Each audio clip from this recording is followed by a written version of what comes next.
L'histoire qu'on va vous raconter s'est passée à Laurierville. Au printemps 1919. Un printemps sec. Il faisait tellement chaud là, que les champs étaient secs.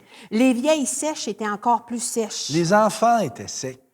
Tellement sec là, qu'on avait peur qu'ils cassent dans le vent. Les vaches étaient tellement sèches. Qu'il fallait mettre de l'eau dans les seaux pour les réhydrater le lait.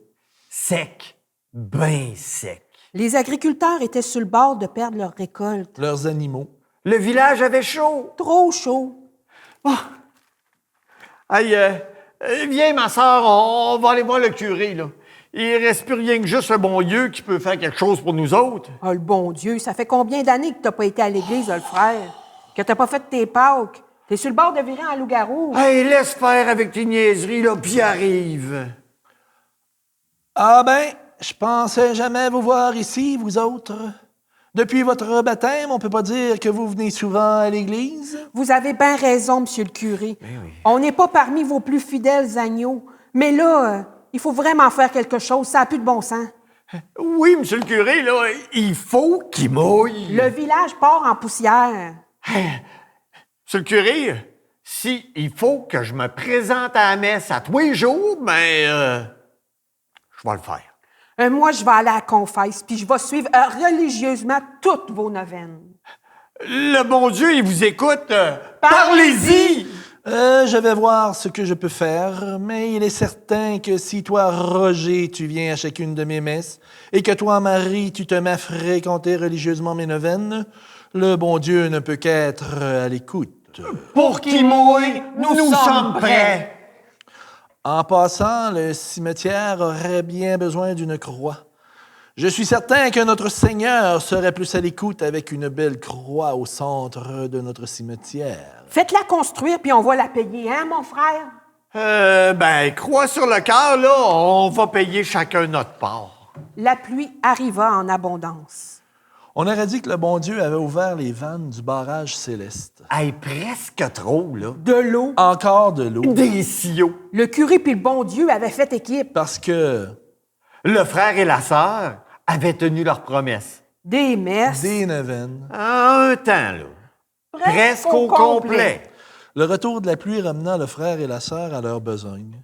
Le vernissage était maintenant plus important que l'entente avec le curé. Hein? Et la croix qui fut érigée au centre du cimetière?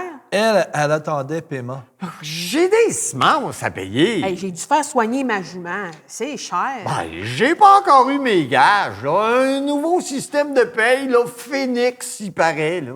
À la messe du dimanche, le curé du haut de sa chaire lança dans une colère mémorable. Deux de mes paroissiens ont manqué une promesse faite au Tout-Puissant.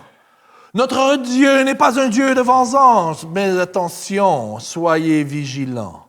Pour ce qui est de la croix du cimetière, comme j'ai dû la payer personnellement, elle est maintenant mienne et je veux être enterré à son pied.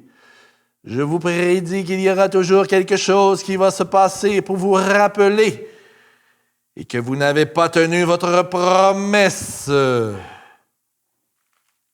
Quand le curé mourut une semaine plus tard, On l'enterra selon son souhait, au pied de la croix. Le frère et la sœur se souvenaient des paroles du curé. mais il se passe rien.